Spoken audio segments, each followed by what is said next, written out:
Frame, movimento. E se movimentar for sempre ter uma pedra no caminho?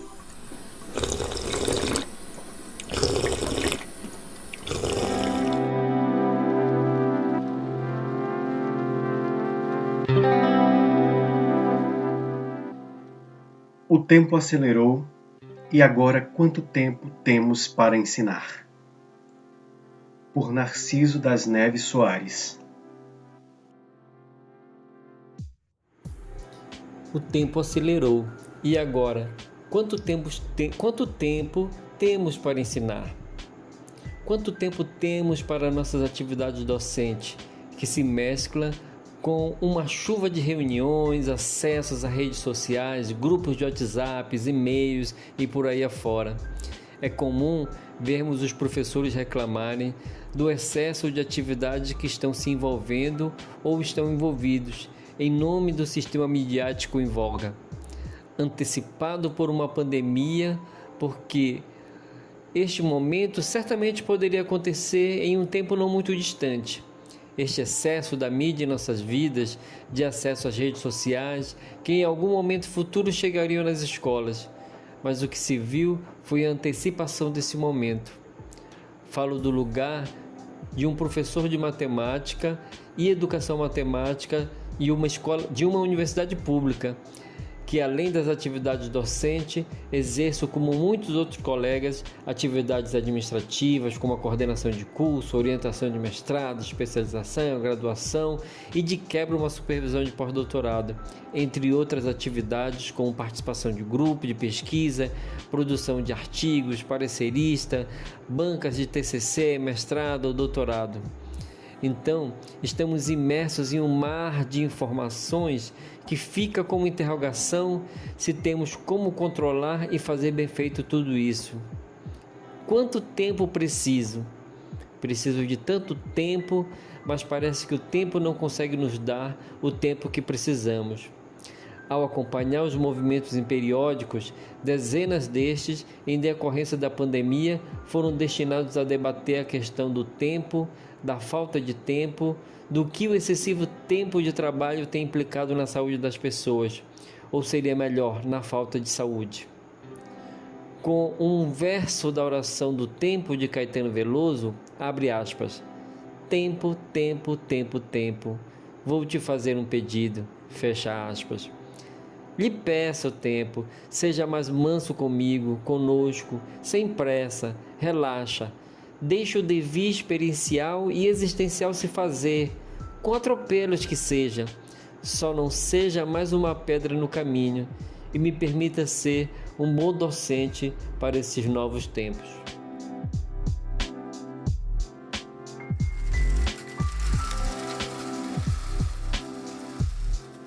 Assédio nas universidades, por Ana Paula Feitosa. Sobre a cabeça os aviões, sobre os meus pés os caminhões. Eu organizo o movimento.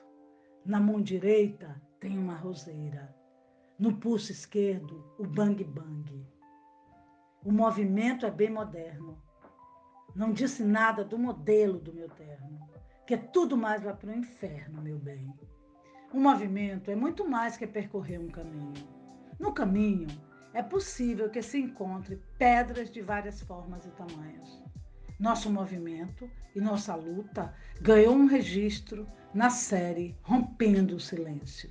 Os convido a assistirem no streaming da HBO Brasil. Trata-se do episódio 3, que se chama Assédio Sexual nas Universidades. Sou também sujeito desse movimento e do silêncio rompido. Na época, não pude me manifestar, pois fui a denunciante do processo administrativo instaurado na universidade. O movimento foi orgânico, intenso e desafiador. As pedras no caminho, inumeráveis. No caminho, havia ainda muitos espinhos.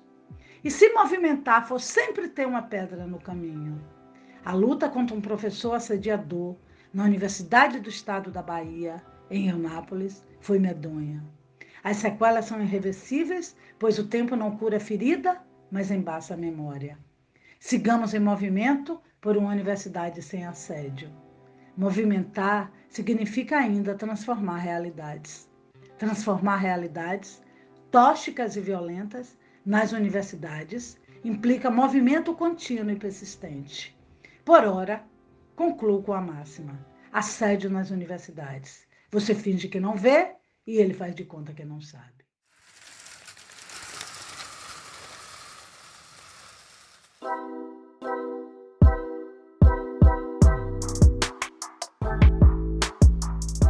Contação de história com objetos. Um relato de experiência virtual. Por Hugo Ricardo Jesus Silva. A experiência do livre brincar é tão nutritiva para a criança quanto a alimentação.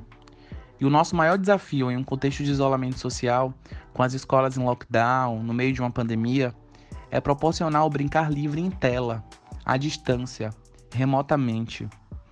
Eu sou Hugo Ricardo, estudante de Pedagogia da UNEB, Campus Avançado Lauro de Freitas, monitor bolsista do Projeto Ludarte e tenho experimentado o programa Brincar em Tela da Brinquedoteca Cora Coralina, em articulação com a Secretaria Municipal de Educação de Lauro de Freitas.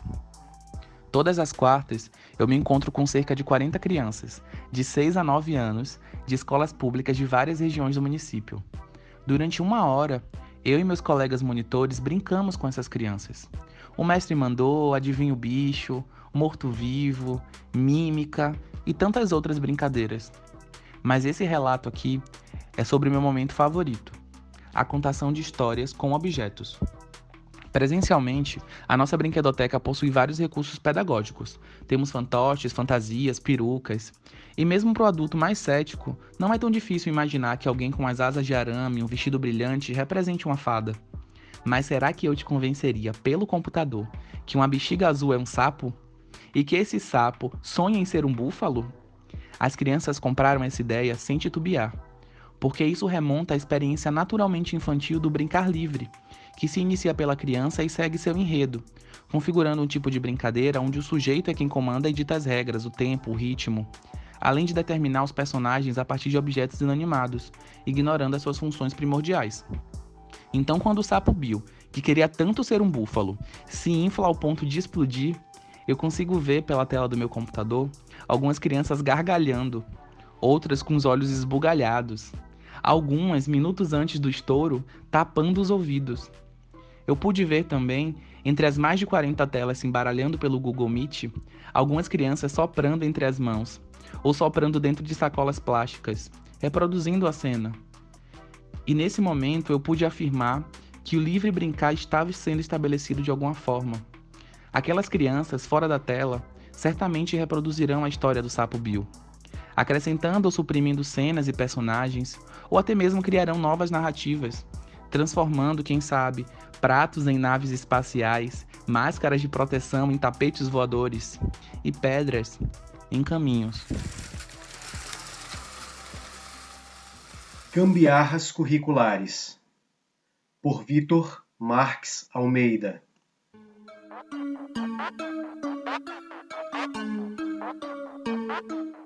Elogio a gambiarra. O que fazer diante das contingências tempestivas na viagem formativa e o surgimento de imprevistos com a canoa? Navegar é preciso, viver não é preciso. Viver não é necessário, o que é necessário é criar.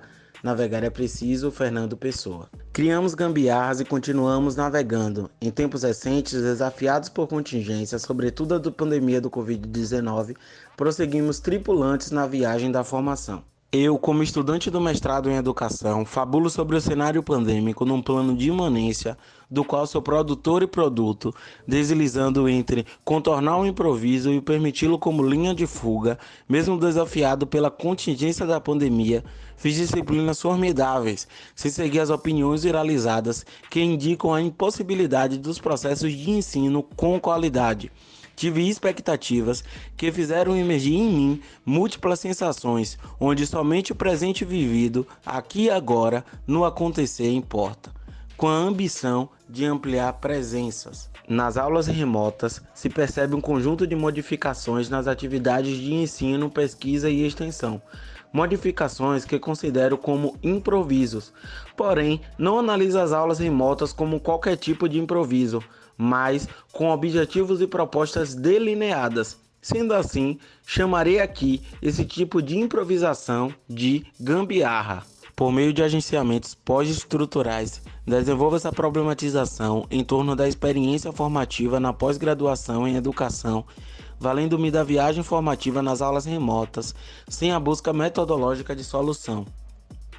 Me apoio na noção de recontextualização por hibridismo, considerando as emendas dos componentes curriculares, suas articulações e reinterpretações em múltiplos contextos, além de reconhecer que a cada semestre as emendas dos componentes curriculares produzem sentidos provisórios e contingentes, pois há circulações outras de concepções e valores. Dessa maneira, ao hibridizar múltiplos sentidos, a cada vez que é ofertada, as disciplinas passam por uma recontextualização produtora de propostas e práticas curriculares intimamente interrelacionadas, podendo potencializar ou limitar sentidos vinculados a dimensões que possam ser contextualmente consideradas críticas e democráticas. Lopes, Cunha e Costa, da recontextualização à tradução, investigando políticas de currículo. Desviando de movimentos de transferência da passagem verticalizada de ideias, argumento nesse trajeto pela defesa das gambiarras no acontecer dos espaço-tempos formativos da pós-graduação. É a partir do fio condutor da tradução que podemos fazer diversos gatos das emendas das disciplinas. Citação, isto é, aquilo que introduz a um pensamento acariciante que pouco se importa com a ilusão da verdade, que não propõe o sentido definitivo das coisas e das pessoas, mas que se empenha sempre em manter-se a caminho. No sentido estrito, trata-se de um método erótico enamorado pela vida e que se empenha em mostrar sua fecundidade. Manfezoli, elogio da razão sensível. E aí, a canoa virou ou vai deixar ela virar? Bom mesmo é estar debaixo d'água.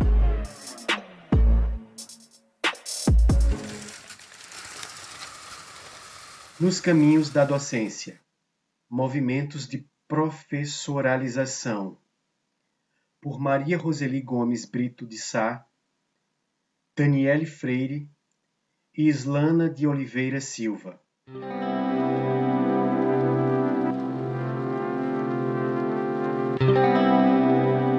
Quais são as pedras que estão nos caminhos da docência? Elas paralisam os movimentos ou impulsionam os fluxos? Aumentam ou retraem as potências dos professores e das professoras nas composições de si? Das questões, mobilizadas a partir do frame movimento, nos leva a refletir acerca do que temos estudado em nossa pesquisa de doutorado em educação, que encontra-se em andamento. Nesse trabalho, buscamos investigar os movimentos de composição de professoralidades experienciados por docentes atuantes na rede de educação pública municipal de Salvador. Tomamos como inspiração inicial o conceito desenvolvido por Marcos Vilela Pereira na obra Estética da Professoralidade, um estudo crítico sobre a formação do professor de 2016, que refere-se à professoralidade como uma marca, um estado, uma diferença produzida no e pelo docente no seu caminhar de vida profissional. Não comporta, portanto, uma ideia de identidade fixa a ser representada pelos professores e professoras, nenhum caminho prefixado em que a docência deve ser trilhada. Entendemos que a professoralidade remete à formação do ser docente e aos modos de produzir a si mesmo, forjados constantemente nos diversos espaços-tempos do exercício da profissão, em uma processualidade que envolve movimentos permanentes de desfazimento e refazimento de si, de atualização do ser produzida na diferença. Consideramos que é no acontecer e fazer cotidiano da docência, em meio à mobilização de múltiplos saberes e fazeres, diante das imprevisibilidades, das permanências e inconstâncias, das forças, das relações, dos afetos, dos dramas que permeiam e atravessam a vida da e na escola, que o profissional se torna e se forma professor. experimentando a docência a si mesmo, compõe continuamente sua professoralidade, seu jeito singular de estar sendo docente em sua itinerância profissional e de vida. Nesse sentido, consideramos que as pedras estão no meio dos caminhos e dos movimentos da docência, tramando trilhas, territórios e professoralidades múltiplas.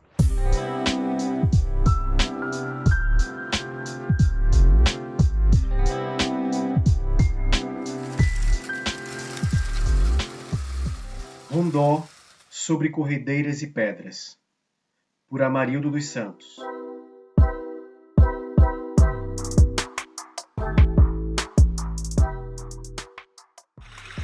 Rondó sobre corredeiras e pedras. No meio do caminho tinha uma pedra no meio do caminho, e por estar ali obliterando fluxos acostumados a fluírem canalizados e totalmente incapazes de se perceberem docilizados, foi enfim notada. A pedra estava onde não deveria. O caminho é lugar de fluxos. O que faz, afinal, uma pedra fora do seu lugar? Quereria homogeneizar seus fluxos para devir fluxo? A ênfase na posição da pedra, dada ao poeta ao expressar que isso foi um acontecimento do qual jamais se esqueceria, naturaliza que o caminho é lugar de fluxos, não de pedras. Mas pedra não pode ser fluxo? Fluxo não pode petrificar? E por que falamos caminho no singular? Quantas questões levantam uma simples pedra fora do lugar? No meio do caminho tinha uma pedra no meio do caminho. A pedra é vista como obstáculo porque não sabemos caminhar por outro lugar.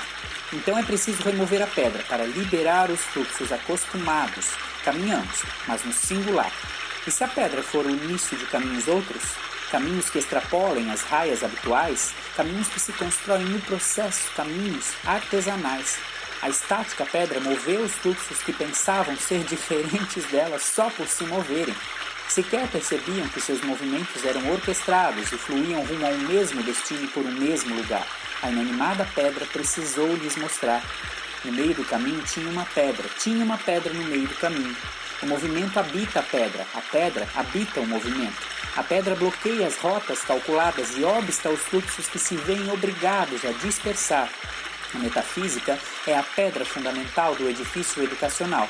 É a pedra que buscamos lapidar, mas não lapidamos em busca de uma forma particular. Buscamos o constante lapidar. Educar para além da metafísica não é excluir as pedras, mas aprender a compor mapas com elas, coreografias erráticas de um currículo invenção. No meio do caminho tinha uma pedra no meio do caminho. E currículo invenção não é fluxo absoluto, não é puro devir, ideia tola. Somos fluxo e pedra, não fluxo ou pedra. Essa dualidade metafísica é triste, pois é incapaz de ver fluxo na pedra e só concebe pedra no fluxo como pedra no meio do caminho.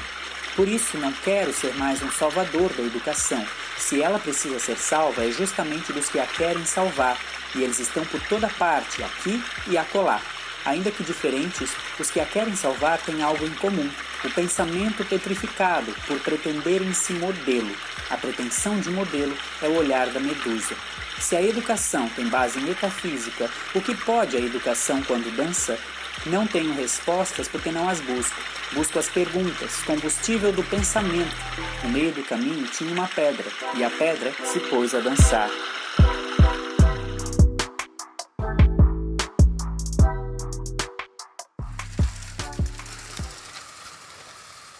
Sobre o caminho e a utopia, por Júlio Bispo dos Santos Júnior.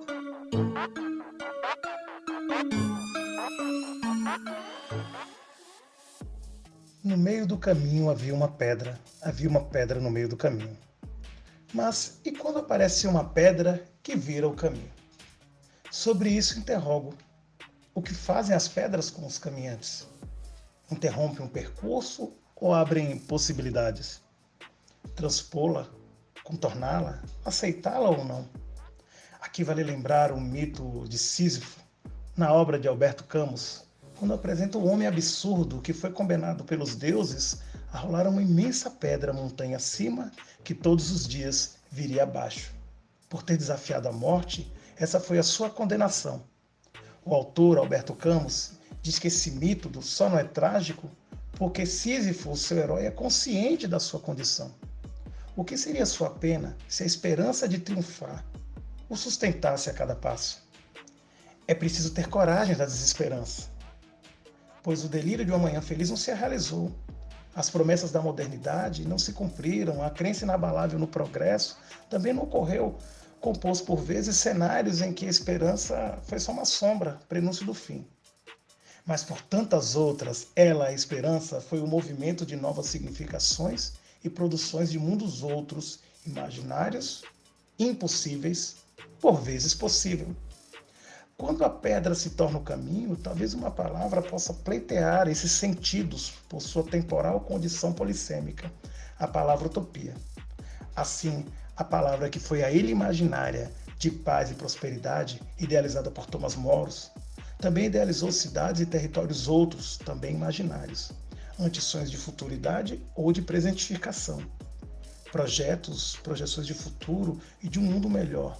Por vezes foi fuga do real, tentativa de controle da realidade, expectativa, esperança. A utopia marcada no tempo traz consigo esta multiplicidade. Ela, a utopia, o exercício de compreender seus sentidos, é um dos movimentos dessa pesquisa de doutorado do programa de pós-graduação da UFBA, intitulado Utopias e Distopias e Pós-Utopias na Formação, o Constituir-se Professor. Assim, ante a incerteza e a impossibilidade do futuro, resta-nos, pelo olhar dessa pesquisa, a esperança, o desejo utópico, o sonho utópico como dimensões utopia, como potência para a constituição do tempo presente atualizado. O que faz a utopia com os caminhantes e os viajantes? Talvez Sísifo tenha nos dado o sentido possível para o nosso tempo, que também foi declamada por Humberto Galeano. Para que serve a utopia? A utopia serve para isso mesmo, para caminhar.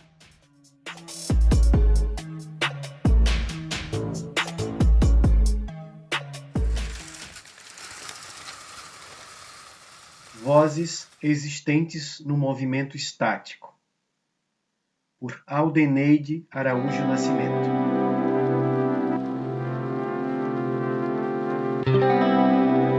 A língua portuguesa, como todas as outras línguas, é como um rio corrente que está sempre em movimento, sempre em transformação. Considerando vários aspectos, como tempo, região e a própria evolução que esta sofre naturalmente. Assim sendo, não cabe à escola, em seu processo de ensino-aprendizagem, trazer os educandos à língua portuguesa como um movimento estático, recheado de pedras no caminho. Compreender a língua é senti-la em movimento. Minha língua é movimento. A língua portuguesa é movimento. Minha língua é sopro, sobe, desce, recolhe, acolhe e abraça. A língua é viva, movimenta o povo a movimenta. Acompanha o povo a acompanha. Minha língua inventa, reinventa. Nas ruas, nos prédios, nas palestras, nos discursos, na escola, minha língua é movimento. Minha fala é movimento. Minha escrita é movimento. Sou formal, sou informal, às vezes escrita, às vezes oral. Sou Camões, sou Alencar, sou Fabiano, sou Macabeia, sou Severino, sou eu, sou você. Somos plural, somos movimento. Somos a língua em movimento.